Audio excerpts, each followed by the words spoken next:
Selamat malam untuk kita semua. Pada kesempatan ini, kami dari kelompok 7 akan memaparkan materi mengenai kesehatan keselamatan kerja. Untuk itu, pertama-tama kami akan memperkenalkan diri kami. Nama saya Maria Novelia Inawelan. Nama saya Julianti Adriana Jami. Nama saya Alexi Alexandro Losana. Nama saya Jayanti Peluru. Nama saya Gregorius Renat. Selanjutnya, kami akan memaparkan materi dengan materi pertama yang akan dibawakan oleh teman saya, Lexi. Baik, terima kasih atas waktu dan kesempatan yang sudah diberikan untuk saya membawakan materi pada pertemuan satu. Materi yang ingin saya sampaikan yaitu sejarah perkembangan pengertian dan ruang lingkup. K3. Sejarah di Indonesia. Yang pertama dimulai dengan keluarnya peraturan tentang penjagaan keselamatan kerja di pabrik dan bengkel tahun 1910, kemudian Undang-Undang UAP dan peraturannya tahun 1930. Yang berikut, beberapa tahun setelah merdeka dibuat Undang-Undang Kerja dan Undang-Undang Kecelakaan, dan tahun 1957 didirikan Lembaga Kesehatan Buruh, dan kemudian tahun 1965 berubah menjadi Lembaga Keselamatan dan Kesehatan Buruh. Yang berikut, tahun 1964 keluarlah PMP nomor 7 tahun 1964 tentang syarat kesehatan, kebersihan, dan penerangan dalam tempat kerja. Yang berikut, tahun 1969 keluar Undang-Undang nomor 1 tahun 1970 tentang keselamatan kerja. Yang berikut, tahun 2003 keluar Undang-Undang nomor 13 tahun 2003 tentang tenaga kerjaan yang di dalamnya memuat tentang keselamatan dan kesehatan kerja. Definisi ketiga, secara filosofi, yaitu upaya dan pemikiran untuk menjamin keutuhan dan kesempurnaan baik jasmani maupun rohania diri dalam manusia pada umumnya dan tenaga kerja pada khususnya, beserta hasil karyanya dalam rangka menuju masyarakat yang adil, makmur, dan sejahtera. Batasan ketiga, yang pertama kesehatan kerja, yang kedua keselamatan kerja. Yang berikut, tujuan penerapan kesehatan kerja. Yang pertama, meningkatkan dan memelihara derajat kesehatan pekerja. Yang kedua, melindungi dan mencegah pekerja dari semua gangguan kesehatan akibat lingkungan kerja dan pekerjaannya. Yang berikut, menempatkan pekerja sesuai dengan kemampuan fisik, mental, dan pendidikan atau keterampilannya. Yang berikut, meningkatkan efisien dan produktivitas kerja. Yang berikut, ruang lingkup ketiga. Yang pertama, ilmu keselamatan dan kesehatan kerja meliputi penerapan berbagai keilmuan kedokteran, fisika, kimia, biokimia, sosial, dan fisiologi. Dalam penerapannya, ilmu-ilmu tersebut dikembangkan melalui disiplin ilmu higien, lingkungan kerja, toksikologi industri, gizi tenaga kerja, ergonomi, dan penerapan prinsip-prinsip keselamatan kerja. Yang berikut, higien lingkungan kerja meliputi upaya-upaya menciptakan lingkungan kerja yang bersih, sehat, serta meminimasi pencemaran lingkungan kerja. Berikut, toksikologi industri mempelajari sifat, cara masuk dan efek serta pencegahan zat-zat toksis atau racun di lingkungan kerja yang dapat membahayakan tenaga kerja dan masyarakat sekitarnya. Yang berikut, keselamatan kerja meliputi teknik dan cara induksi kesadaran akan keselamatan kerja pada semua unsur pekerjaan. Baik, sekian materi yang bisa saya bawakan untuk kelompok 7. Sekian dan terima kasih. Mungkin ada tanggapan dari teman-teman kelompok, saya persilakan. Kami ingin bertanya, coba jelaskan batasan kesehatan kerja dan keselamatan kerja. Ya.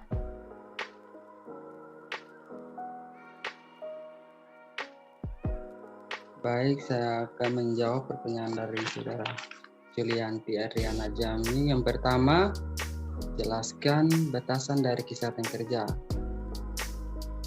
Batasan dari kesehatan kerja yaitu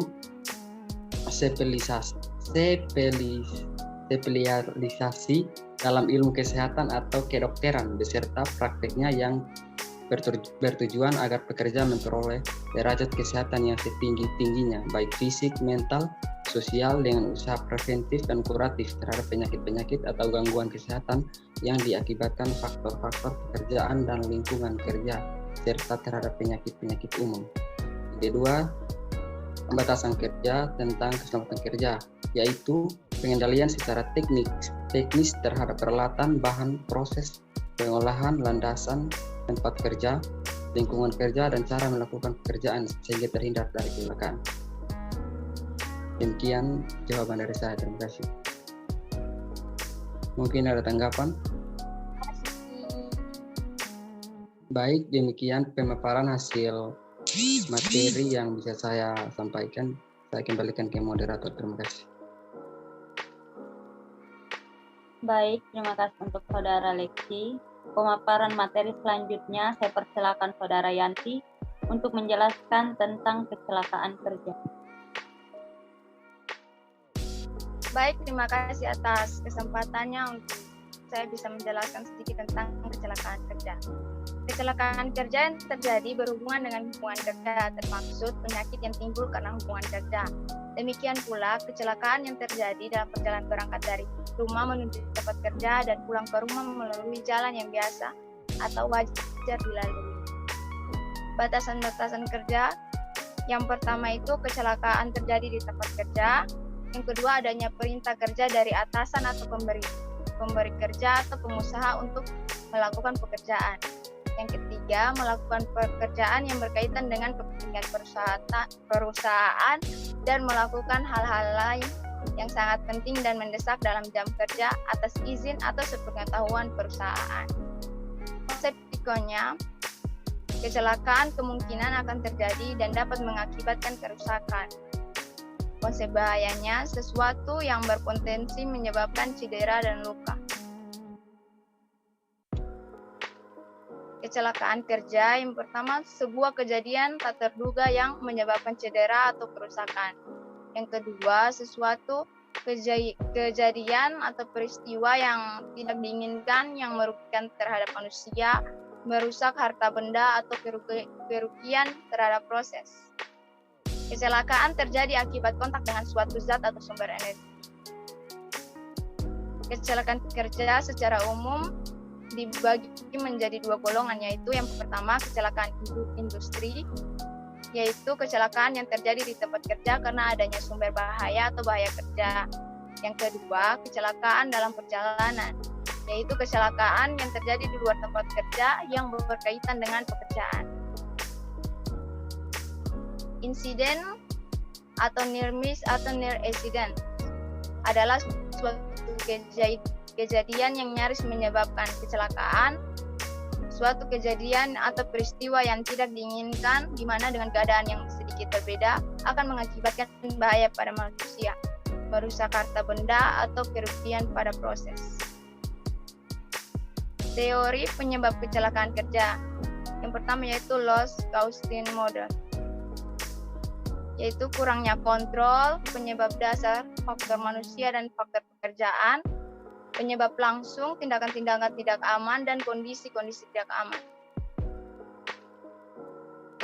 Insiden yaitu kontak dengan energi atau bahan, kerugian manusia, harta benda, dan proses. Modern Safety Management.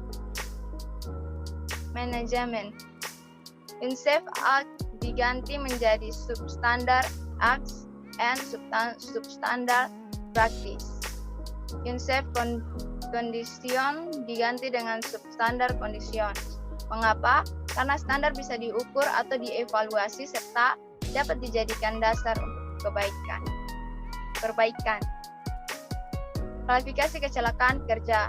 Yang pertama itu klasifikasi menurut jenis kecelakaan, yang kedua menurut agen penyebabnya, yang ketiga menurut jenis luka dan cederanya, yang keempat menurut bagian tubuh yang terluka.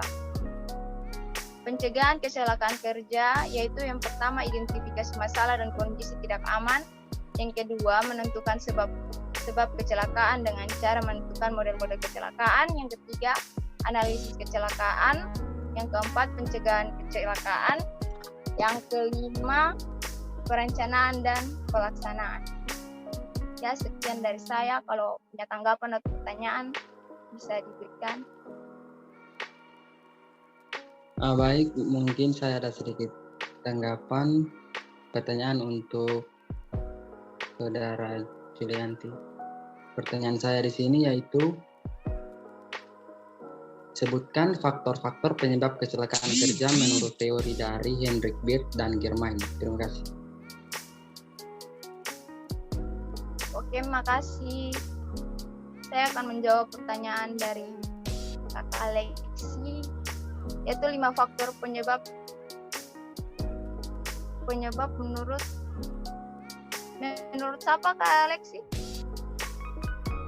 Menurut teori dari Hendrik Beard dan Germain.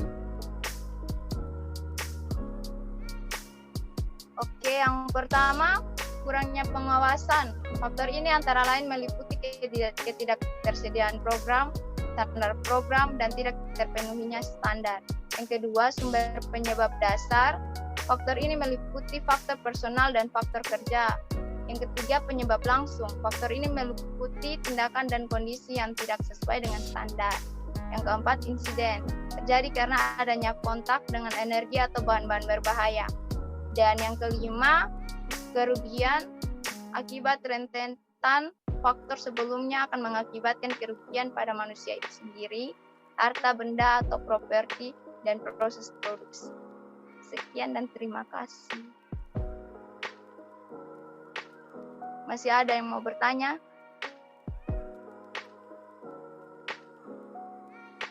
Oke, sekian dari saya. Terima kasih. Saya kembalikan ke moderator. Baik, terima kasih untuk Saudara Julianti yang telah memaparkan materi. Selanjutnya, saya akan memaparkan materi mengenai penyebab akibat kerja.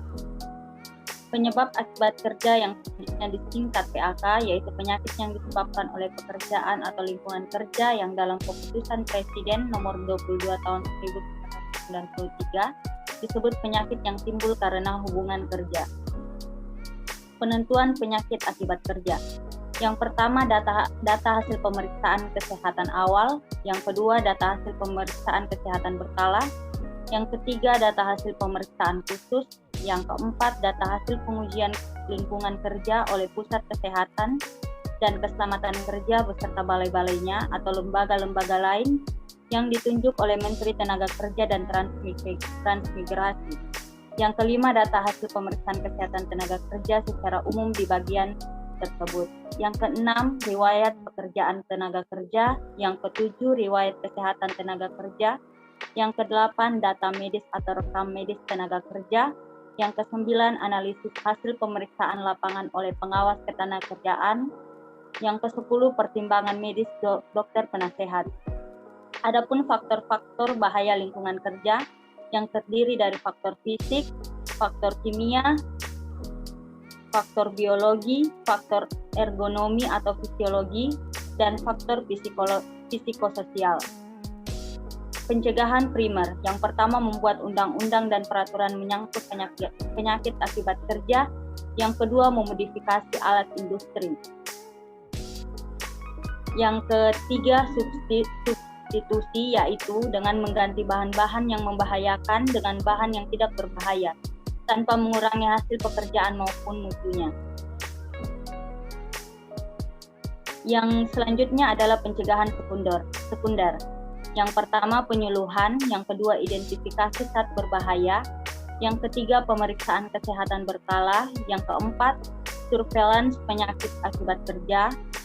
Yang terakhir, saya akan menjelaskan tentang pencegahan tersier. Yang pertama, mengistirahatkan pekerja. Yang kedua, melakukan pemindahan pekerja dari tempat yang terpajan. Yang ketiga, melakukan pemeriksaan berkala untuk evaluasi penyakit. Demikian pemaparan materi dari saya. Jika teman-teman ingin bertanya, silakan.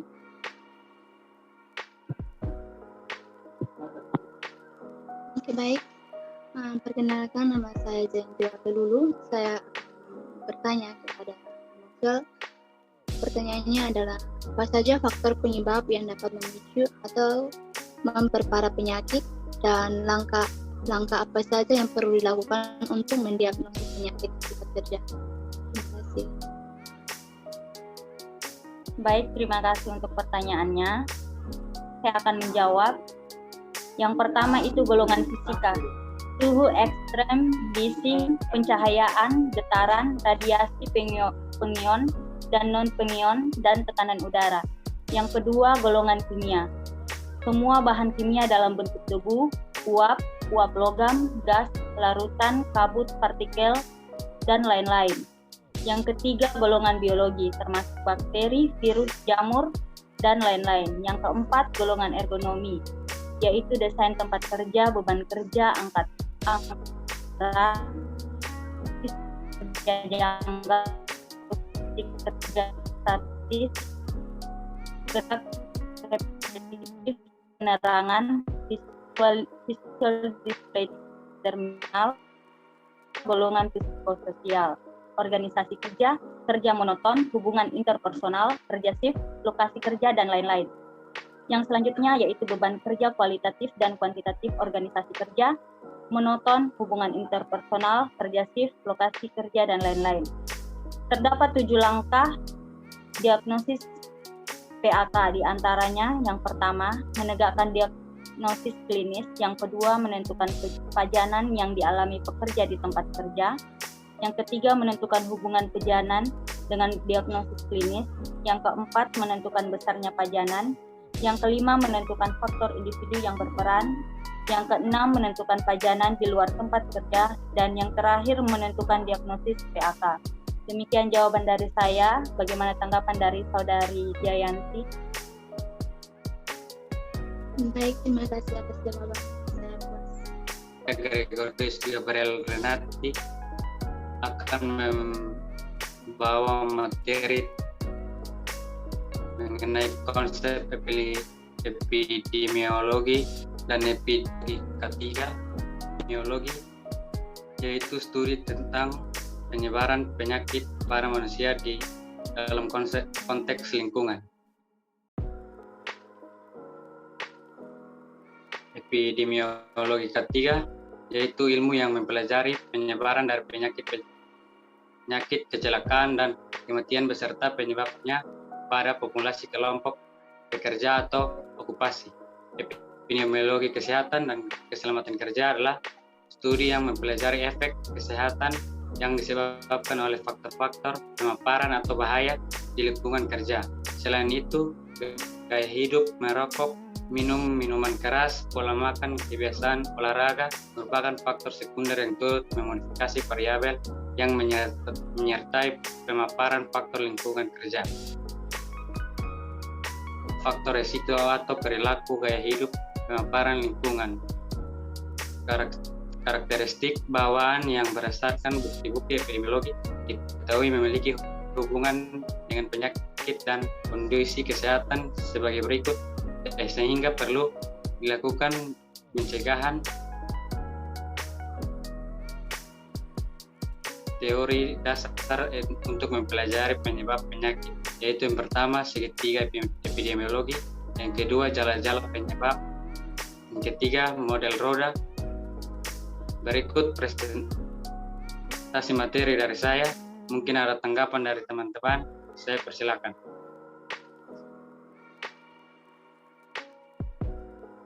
Baik, terima kasih untuk kesempatan yang telah diberikan. Saya Maria Novelia Inawelan ingin bertanya kepada Saudara Gregorius, bagaimana hubungan host environment pada kesehatan keselamatan kerja, epidemiologi kesehatan keselamatan kerja? Disebut bahwa ketiga faktor ini saling mempengaruhi, di mana penjamu dan bibit penyakit saling berlomba untuk menarik keuntungan dari lingkungan. Hubungan antara penjamu dan bibit penyakit dan lingkungan ini ibaratkan seperti timbangan. Di sini penjamu dan bibit penyakit berada di ujung masing-masing tuas, sedangkan lingkungan sebagai penumpunya. Seseorang disebut berada dalam keadaan sehat jika tuas penjamu dalam keadaan seimbang, dengan tuas bibit penyakit sebaliknya. Bibit penyakit lebih berhasil menarik keuntungan dari lingkungan, maka orang tersebut berada dalam keadaan sakit. Sekian jawaban dari saya, mungkin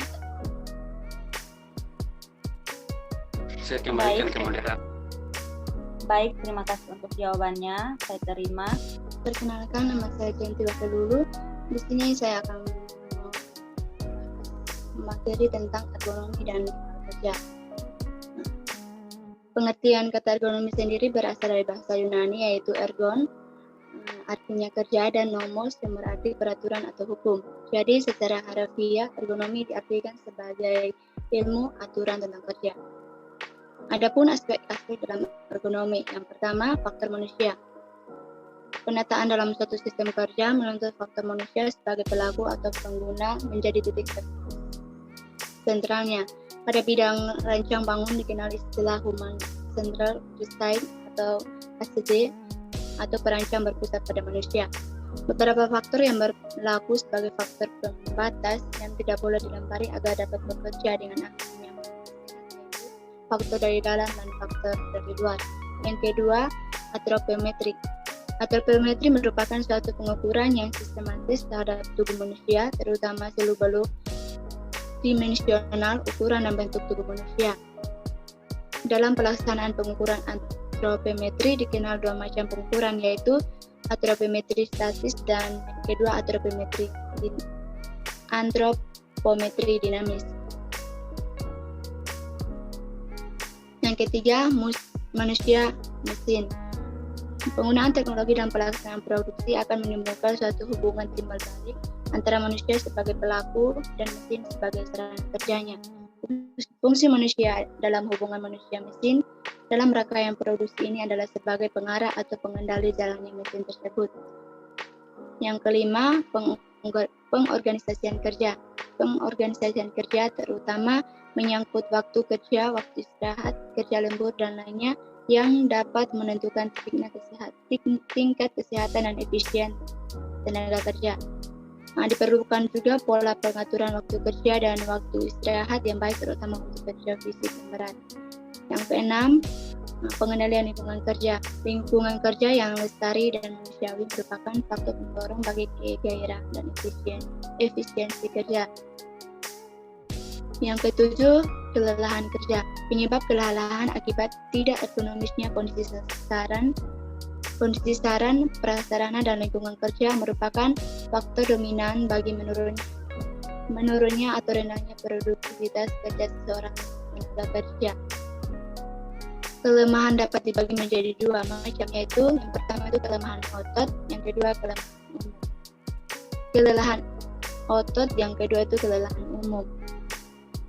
Upaya pencegahan dari materi di atas itu yang pertama menstruktur ulang desain kerja, yang kedua memperbanyak variasi jenis pekerjaan, yang ketiga memperluas jenis pekerjaan, yang keempat kontak sosial, yang kelima mendesain lingkungan kerja untuk mendukung pekerjaan. Baik, mungkin ini saja materi yang saya paparkan. Saya ingin bertanya, jelaskan pendekatan khusus yang ada dalam disiplin ergonomi.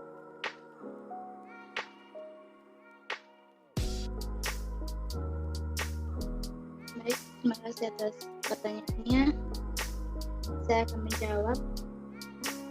Pendekatan disiplin ergonomi diarahkan pada upaya memperbaiki performansi kerja manusia seperti menambah kecepatan kerja, akurasi, keselamatan kerja di samping untuk mengurangi energi kerja yang berlebihan serta mengurangi datangnya kelelahan yang terlalu cepat.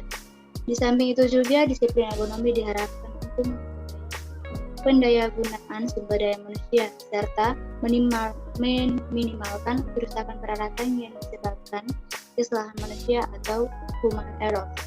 Manusia adalah manusia, bukannya mesin. Meski tidak seharusnya mengatur manusia, untuk itu bebanilah manusia atau operator atau bekerja dengan tugas-tugas yang manusiawi.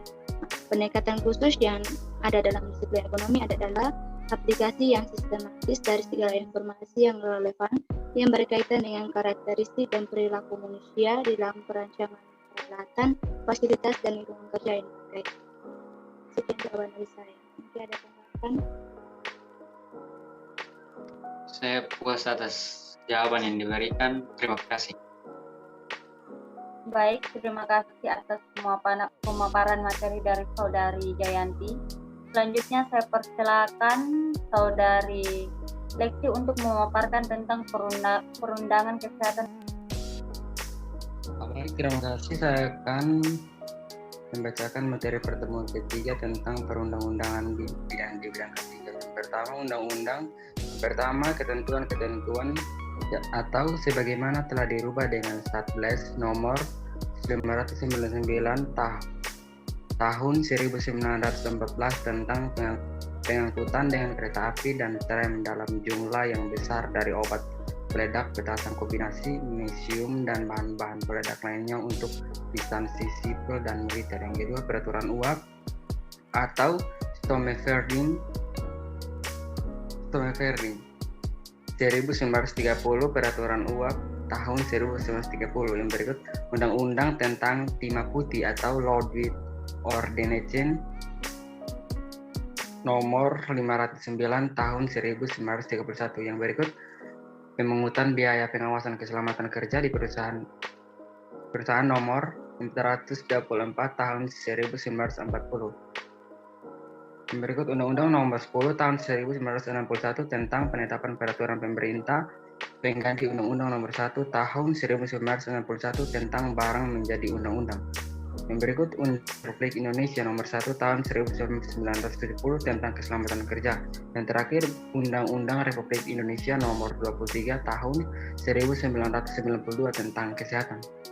Baik, demikian materi yang bisa saya sampaikan. Mungkin dari kawan kelompok ada yang ingin bertanya, saya persilakan. Terima kasih.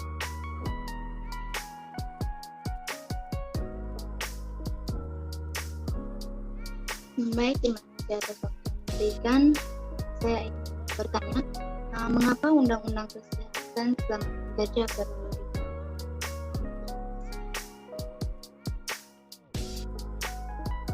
Saya akan menjawab pertanyaan berikut.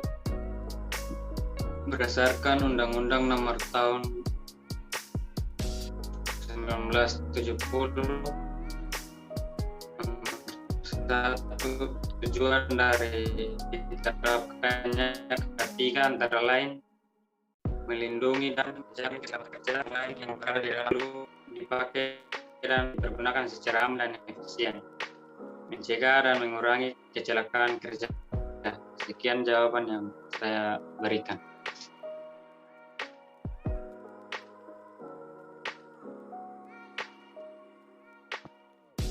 Terima kasih untuk pemaparan materi dari Saudari Lexi. Dengan demikian, pemaparan materi tentang kesehatan keselamatan kerja sudah dipaparkan dengan baik. Kurang dan lebihnya mohon dimaafkan. Sekian dan terima kasih.